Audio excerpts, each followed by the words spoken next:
Le Grand Matin Sud Radio, 7h-10h, Patrick Roger, Cécile de Ménibus. 8h17, le petit déjeuner politique ce matin, c'est Jean-Christophe Lagarde, président de l'UDI et député de Seine-Saint-Denis. Oui, bonjour Jean-Christophe Lagarde. Bonjour Monsieur Roger. Vous dites non, vous allez nous confirmer pourquoi vous renoncez a priori à la présidentielle. La campagne, Macron ce soir et la troisième dose, sécurité, pouvoir d'achat, immigration, on va évoquer tous ces thèmes. Commençons donc par votre décision pour la présidentielle.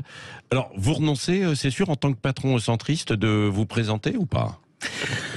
La question d'une présidentielle, c'est pas pour s'amuser, c'est simplement pour déterminer l'avenir de la France. Le jour où je serai candidat à une élection présidentielle, ce sera pour la gagner. Est-ce qu'aujourd'hui, pour une alternance à Emmanuel Macron, que je crois nécessaire, parce que je pense que son deuxième mandat serait dangereux pour notre pays, est-ce que je suis le mieux placé pour la gagner dans un rassemblement de droite et le centre, qui manifestement est la seule option pour éviter le piège que tend Macron aux Français depuis 4 ans, c'est-à-dire un combat entre lui et les extrêmes droites, qu'elles soient zémouriennes ou qu'elles soient le pénis, je m'en fous, où on serait obligé de voter Macron par renoncement. Et si un président de la République, a fortiori lui, est élu par renoncement, il ne pourra pas gouverner. Et je crains qu'alors ce qu'on a connu du côté de la crise des Gilets jaunes soit bien pire, parce que les Français, ils souhaitent avoir un président qui les entraîne, pas un président qui les enchaîne. Ouais. Mais Jean-Christophe Lagarde, vous êtes plutôt centriste. Ah, je suis même très centriste et de centre droit. Emmanuel Macron est plutôt centriste. Non. Et même de centre droit. Non, pardon. Bah si, pour beaucoup d'observateurs, il Ah oui, d'accord, mais enfin, c'est non, pas... et même des politiques. Monsieur Roger, ce sont pas... Non. Je n'ai pas entendu de politique en dehors des macronistes prétendre qu'ils sont centristes. Encore que maintenant, ils veulent se faire passer pour des gens de droite. Emmanuel Macron est un hypercentralisateur. Il n'y a pas eu une once de décentralisation dans notre pays depuis 5 ans, alors qu'il prétendait changer le monde politique. On a eu à la fois du sectarisme et de l'arrogance. La centralisation en France, c'est une maladie. C'est une maladie parce qu'on l'a vu, par exemple, dans la crise Covid. À force de tout vouloir régler depuis Paris, on gère tout mal. Ce que l'État français fait le plus mal, c'est justement ce qu'il est le seul à le faire. Ouais. Je parle de la police, de la justice, de l'éducation, de la diplomatie, de l'armée. Et il veut s'occuper de tout le reste, mais il le fait mal. Et avec des déficits colossaux. Oui, mais qu'est-ce que vous répondez à ceux qui disent oui, mais il a appris de son premier mandat, finalement, il sera peut-être meilleur dans le deuxième. Vous avez le sentiment qu'il a appris? Ah non, est-ce que vous avez le sentiment? Je vais vous demander ce que je réponds. Bien sûr. Est-ce que Jupiter a changé? Est-ce qu'il est capable d'écouter? Est-ce qu'il est capable de s'ouvrir? Regardez ce qui va se passer aujourd'hui. Un conseil sanitaire de défense totalement privé, sur lequel on n'a quasiment aucune information, y compris sur les données qui vont conduire à une décision, et il va annoncer ce soir tout seul à la télévision. Mais ce qui est vrai là, est vrai aussi dans un effacement du Parlement. Il n'y a plus rien pour s'opposer aux desiderata du président de la République. Moi, je souhaite qu'on décentralise beaucoup, c'est-à-dire qu'on renvoie vers les régions, les communes, les départements, des compétences qu'ils sont mieux à même d'assumer plutôt que des ministres qui à Paris ne savent pas ce qui se passe sur le terrain. Et la deuxième chose, c'est qu'on revalorise le Parlement. Parce que vous savez, je parlais de la crise des Gilets jaunes. Pourquoi elle a existé? Au-delà du mépris du pouvoir macroniste, notamment en direction des classes populaires et des classes moyennes. Il y a une chose qui ne va pas, c'est que dans notre pays, quand vous n'êtes pas d'accord, il faut descendre dans la rue pour se faire entendre. Or, le Parlement, c'est justement le lieu où, normalement, les élus, les députés de la majorité en particulier, mais ceux de l'opposition, permettent de remonter ce qui se passe sur le terrain à un président qui est enfermé. Et là, il n'y a pas eu de débat véritablement au Parlement pendant ces 5 ans, c'est ce que vous dites, quoi. Écoutez, à quel moment le Parlement a-t-il corrigé une des erreurs du président de la République? Ça a failli se faire l'autre jour, alors erreur ou pas erreur, mais sur le pass sanitaire. Au bout de 4 ans et demi, et seulement sur le pass sanitaire. Mais enfin, pardon, il a attaqué le logement social.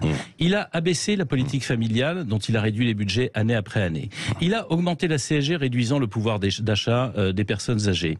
Il a échoué totalement sur la sécurité et sur l'immigration.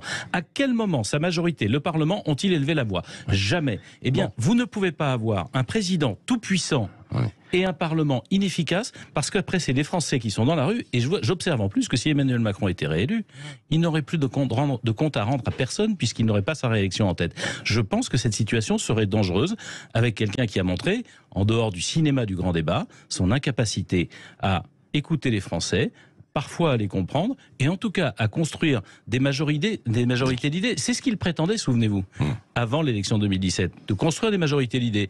Oui, il y avait des gens qui... il a en partie réussi quand même, puisqu'il y a finalement encore aujourd'hui un socle assez fort, quoi. Excusez-moi, il a commencé avec 348 députés. Il y a des gens de droite qui vont il y a des gens de gauche. Monsieur Roger, il a commencé avec 348 députés, il doit en être aujourd'hui à 310, donc il en a plutôt perdu que gagné. Mais surtout... La majorité d'idées, c'est à un moment donné, quand on a raison sur quelque chose, on arrive à rassembler. Et ce qu'il n'a pas su faire en France, il n'a pas non plus su le faire en Europe. Voilà 2 beaux discours à la Sorbonne et à Athènes. Aucun suivi des faits. Aucun Européen ne l'a suivi. Parce que il y a une chose qui est simple, c'est que la France, elle peut montrer un chemin, mais elle ne doit pas montrer de l'arrogance. Et il a illustré l'arrogance française au niveau européen, se retrouvant isolé de tous, alors même qu'il va y avoir un nouveau chancelier en Allemagne. C'est le moment de construire une nouvelle relation franco-allemande et une nouvelle Europe. Qui vous allez soutenir? Les LR, Jean-Christophe Lagarde? Écoutez, c'est pas très compliqué de regarder. Aujourd'hui, si on ne veut pas tomber, comme je le disais tout à l'heure, dans le piège que tend Emmanuel Macron aux Français, c'est-à-dire, il y aura que moi ou le chaos, que moi ou l'extrême droite.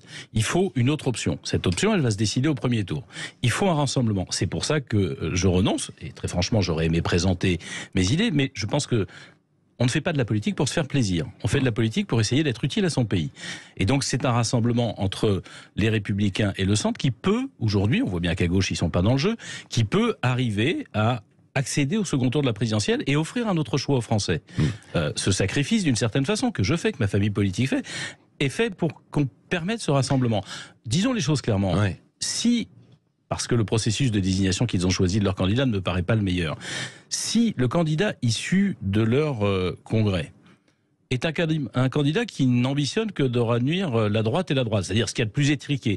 Tout le contraire de ce qu'a fait Nicolas Sarkozy, le dernier qui à droite et au centre a gagné l'élection présidentielle. S'ils ne veulent pas de rassemblement, alors on sera condamné à l'échec. S'il y a un rassemblement, alors la porte s'ouvrira à beaucoup de Français de droite, du centre et même de gauche d'avoir une autre option que le président des riches et le président arrogant. Qui, selon vous, justement, représente le plus grand rassemblement et capable justement de le porter chez les LR? Nous avons décidé de leur proposer un échange, un dialogue, une audition, qui permettent de construire aussi un dialogue de gouvernement.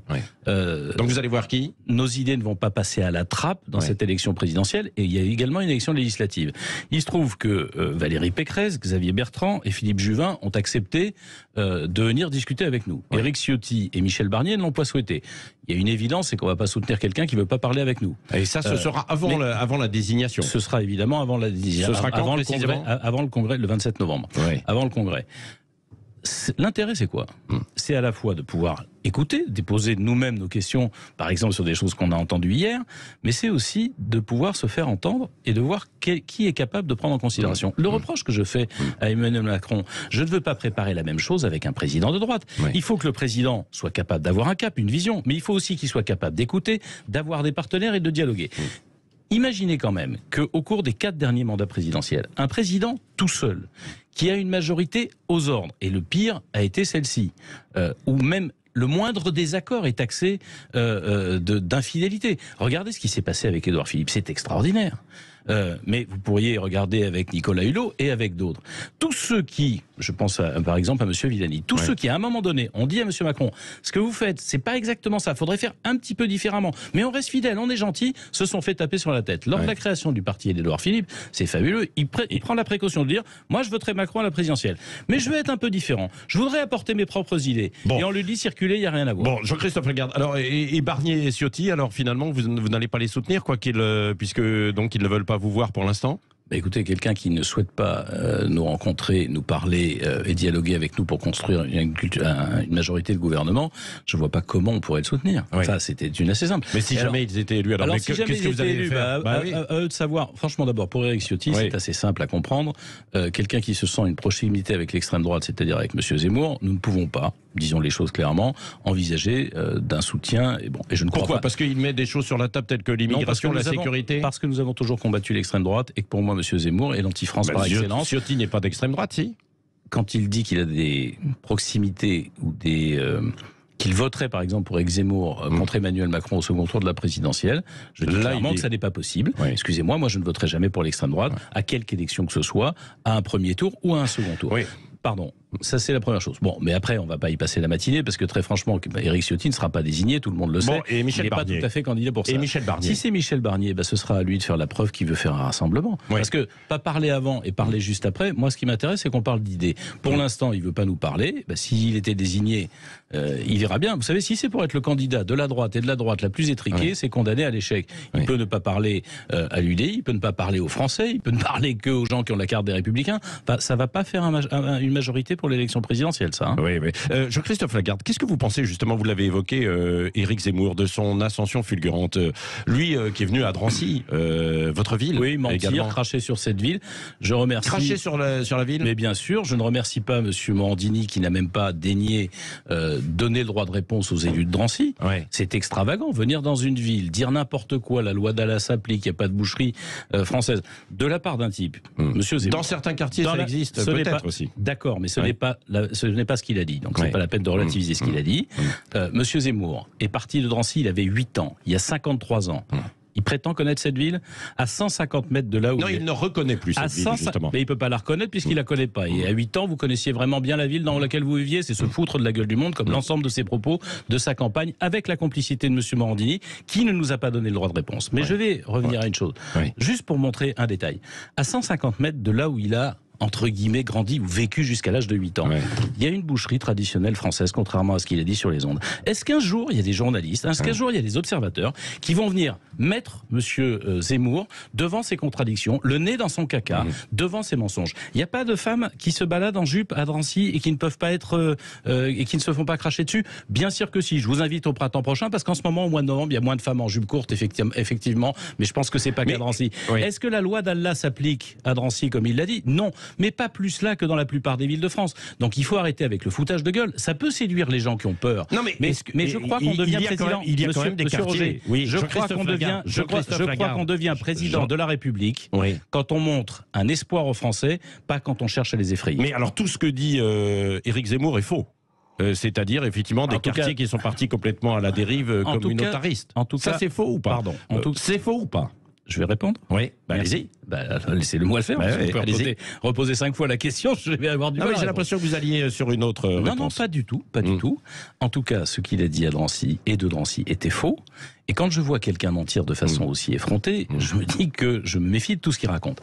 Deuxième chose, il y a peut-être des quartiers qui sont sous une coupe ou partiellement sous une coupe communautaire. Pas dans ma commune, mais ça peut exister en France, je ne vais pas dire le contraire. Simplement, c'est pas le mensonge qui vous permet d'en sortir, c'est le réinvestissement de la République, c'est le fait de fermer un certain nombre de mosquées qui prêchent des discours absolument anti-républicains et scandaleux. C'est aussi le fait de rétablir l'ordre. Vous savez, moi j'entends depuis des mois qu'on nous explique qu'il y a de plus en plus de policiers dans les quartiers, qu'on en recrute à tour de bras. J'observe que dans ma circonscription, il y a moins de policiers qu'il y a 5 ans. Alors s'ils ont augmenté le nombre de policiers, j'aimerais savoir où ils sont. Et si vous avez plus de policiers, vous laissez moins de la place à la fois aux voyous, mais aussi éventuellement à des dérives communautaires. Oui, tous à Colombey, comment jugez-vous la revendication de Gaulle des uns et des autres aujourd'hui? Je trouve ça ridicule. Ridicule. Je peux comprendre de la part des candidats LR qui se revendiquent de l'héritage du gaullisme, eux au moins leur famille politique était derrière lui. Enfin, qu'est-ce que Madame Hidalgo et Monsieur Montebourg ont à voir, eux qui sont les enfants de François Mitterrand, avec le général de Gaulle?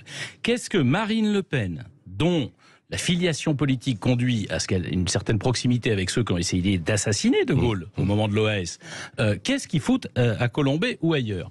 Expliquez-moi un peu comment des gens qui se prétendent candidats à l'élection présidentielle peuvent avoir l'indécence de dire ce que penserait le général de Gaulle aujourd'hui.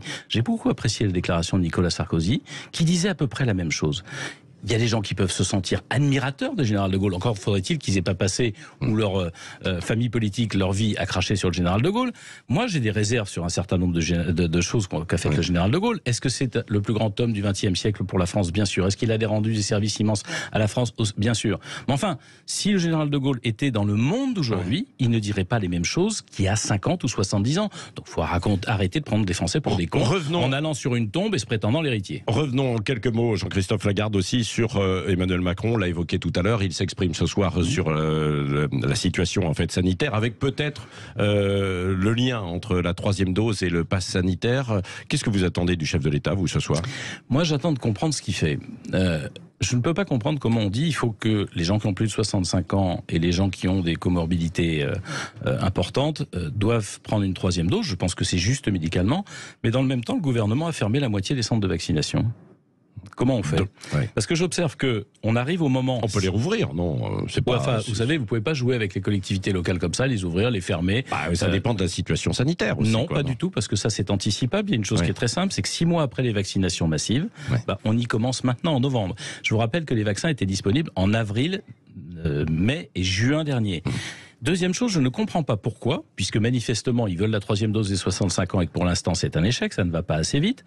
On n'ouvre pas cette 3e dose à toute la population, parce qu'en avril, mai et juin dernier, c'était toute la population qui était concernée. Alors, qu'on priorise les gens les plus fragiles, bien sûr, mais puisqu'ils ne viennent pas se faire vacciner, pourquoi ne pas autoriser les autres ? Oui. Merci Jean-Christophe Lagarde, président du l'UDI, député de Seine-Saint-Denis, d'avoir été l'invité ce matin de Sud Radio. Merci à vous. Restez avec nous, les 8h32. Bon réveil, c'est le Grand Matin Sud Radio.